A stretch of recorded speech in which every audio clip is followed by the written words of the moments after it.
This is the Woodford 55404 stem assembly for the Woodford models 65 and the 67. As you can see here, it'll come with this rubber plunger assembly here, and then the rest of the assembly being brass.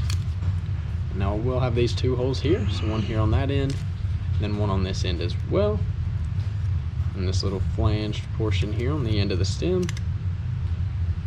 and then the internal female threads right there on the end of the stem as well.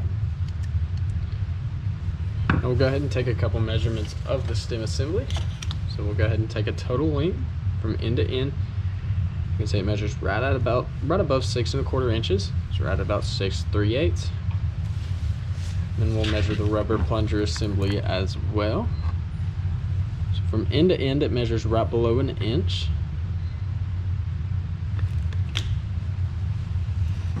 Then we can measure the outer and inner diameter here at the female thread, with the outer diameter right at about 3/8 of an inch,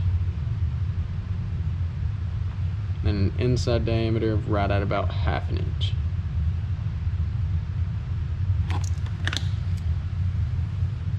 So once again, this is the Woodford 55404 stem assembly.